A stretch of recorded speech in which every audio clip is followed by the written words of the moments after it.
In Parshat VaYishlach, Shevi'i, I want to talk about a pasuk that I will not be able to, in any way, to explicate what its significance is. In Shevi'i, we begin with lists of the Bnei Seir HaChori. We continue with lists of Eila Hamlachim Asher Malchu Be'eretz Edom. These are the kings who ruled in the land of Edom. And in the list of those kings, we have the following pasuk. Vayamat Baal Hanan ben Achbor. A certain king called Baal Hanan ben Achbor, the son of Achbor, died. Vayimloch tachtav Hadar. And his successor, the monarch who succeeded him, was Hadar. V'shem Iro, the name of his city was Pa'u. V'shem Ishto Mehetav'el bat Matred bat Mezahav. The name of his wife was Mehetav'el, who was the daughter of Matred, who was the daughter of Mezahav. Now this is an unusual pasuk. It's the only one in which we are told who the king's wife was. And it is, and this is the subject that I want to discuss today, not the meaning of the pasuk, but why the pasuk is extremely important.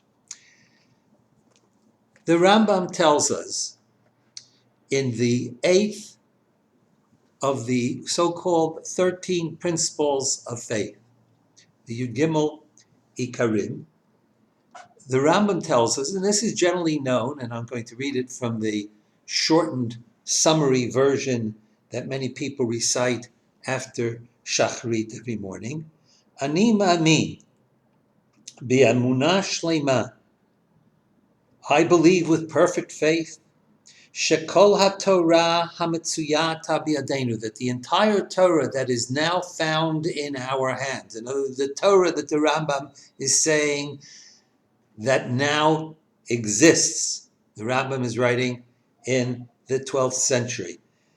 Hi Hanetuna LeMoshe Rabbeinu Alav HaShalom. That is the Torah that was given to Moshe Rabbeinu, of blessed memory.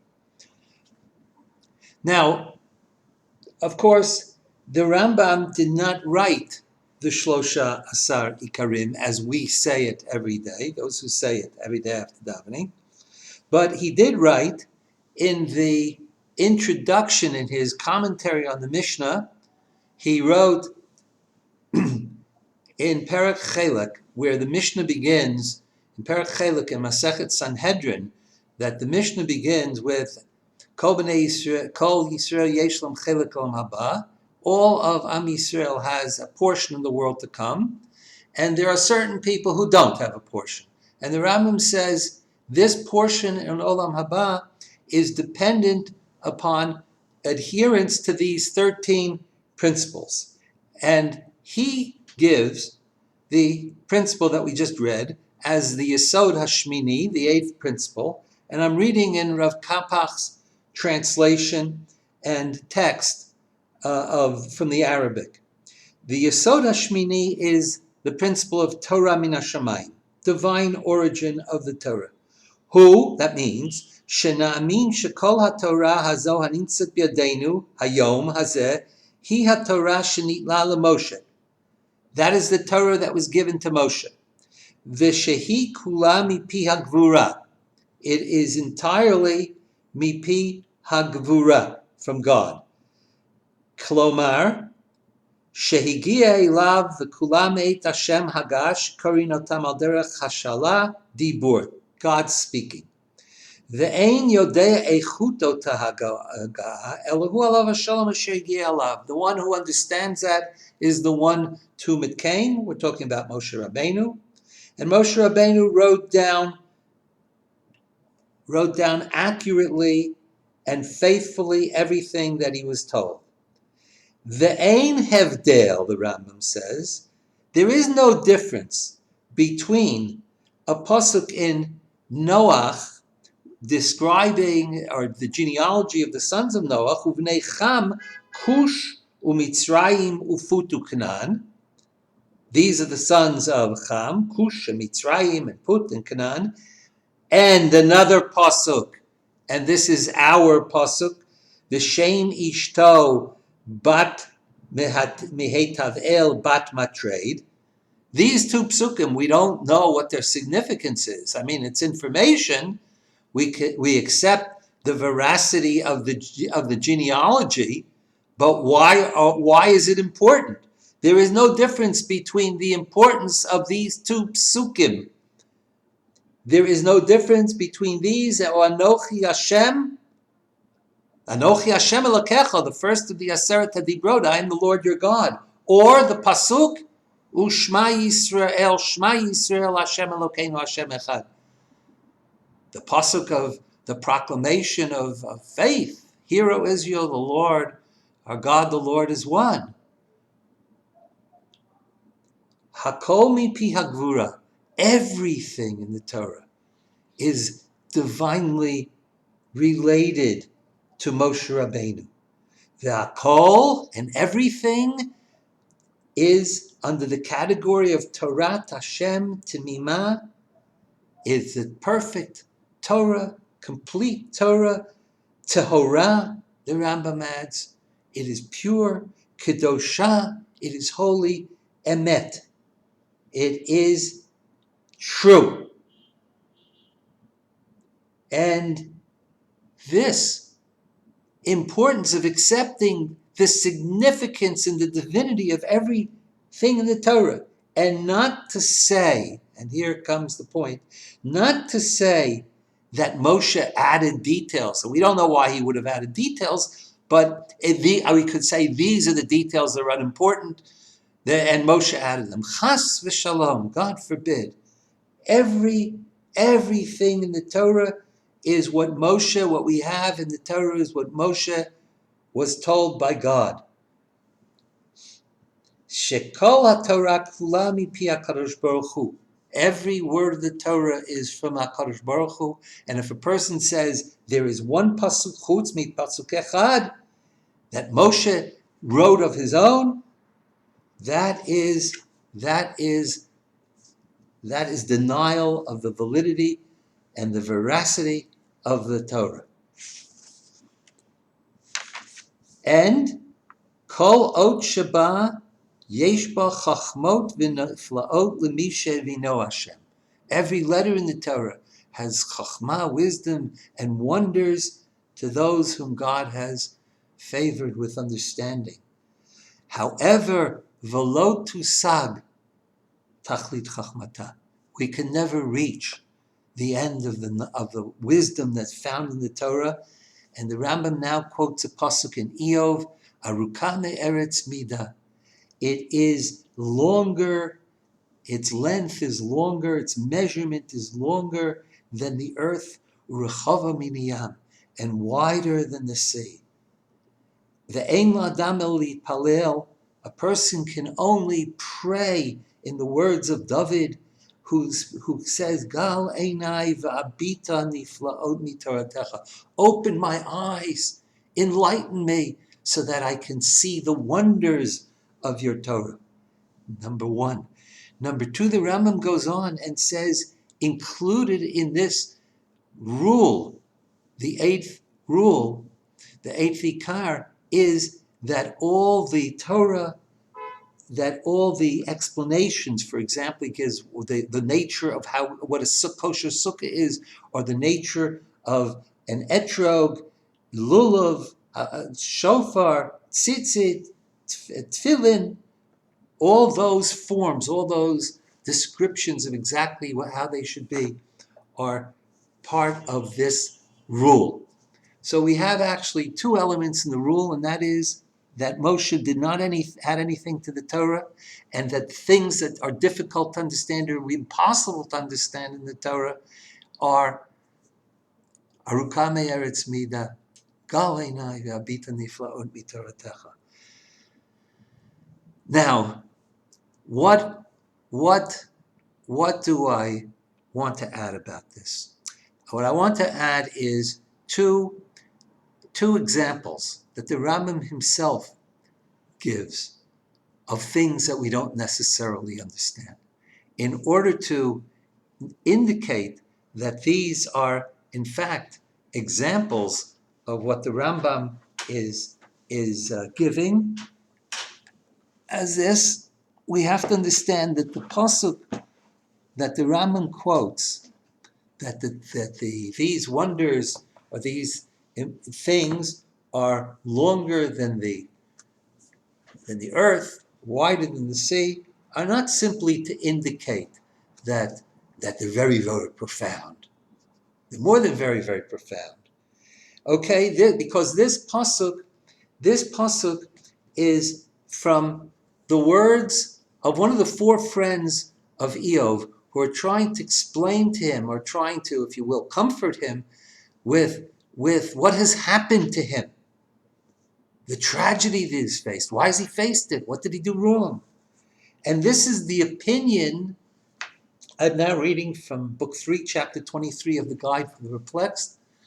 Maimonides, the Rambam. The opinion of Tzofar the Namatite is the one that considers that everything follows from the will, God's will alone. No reason whatever should be sought for his actions, and the question should not be posed, why did he do this and why did he not do that?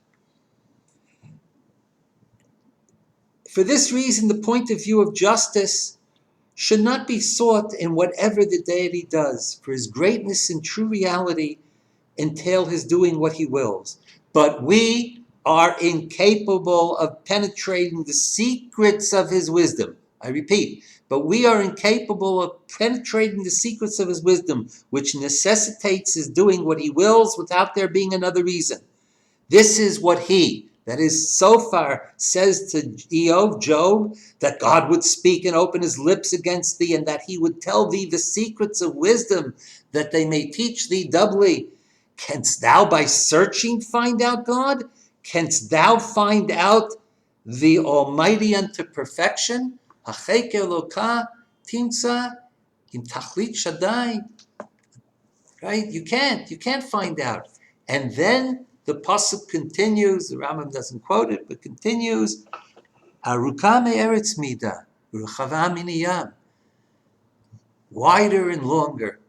In other words, the meaning of that metaphor is not that it's terribly complicated, but it's beyond comprehension. Human beings can't comprehend it.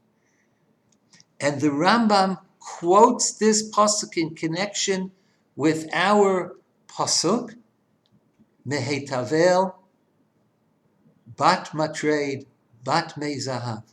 But that is full of wonder and wisdom, and it is beyond us. We can't understand it.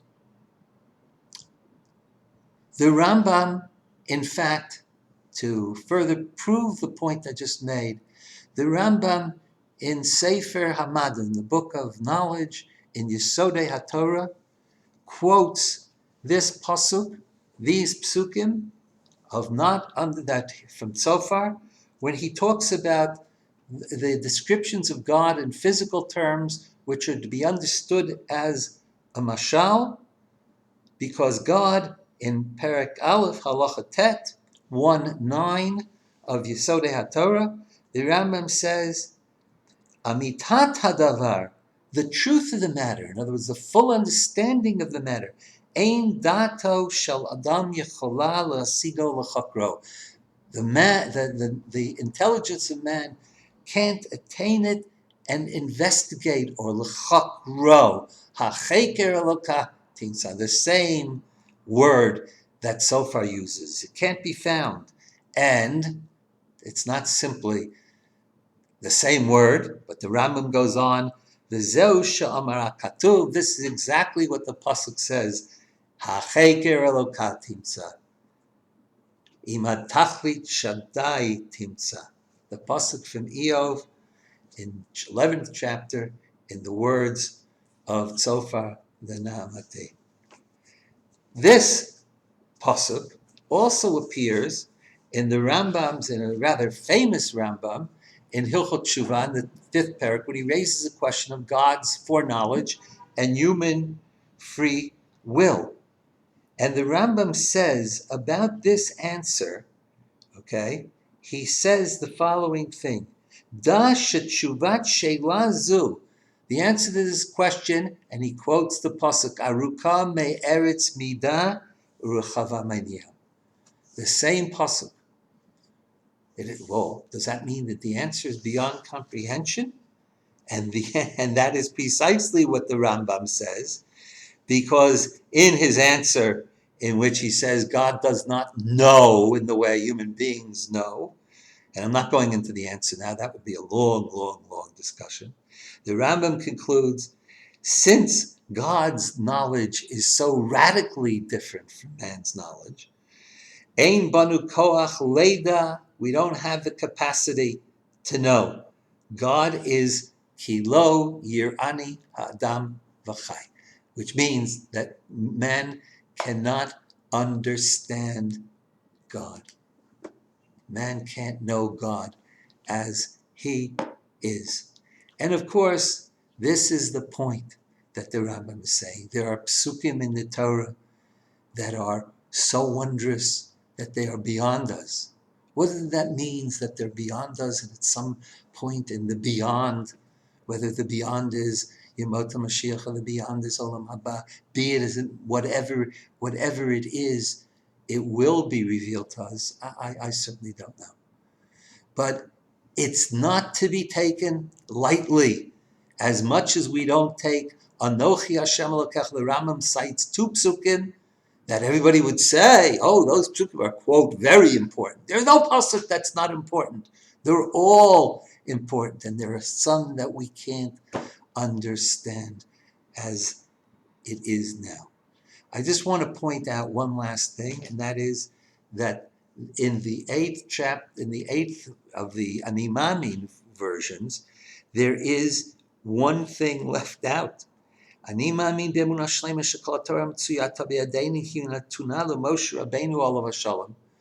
are actually 2 things left out, but the one I can forgive, and that is that, okay, there are things that I don't understand.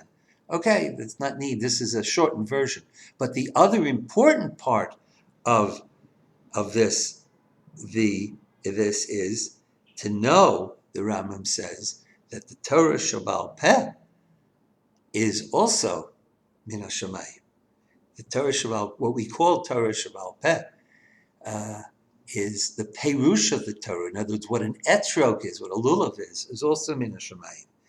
And one would have thought that would be important to put in.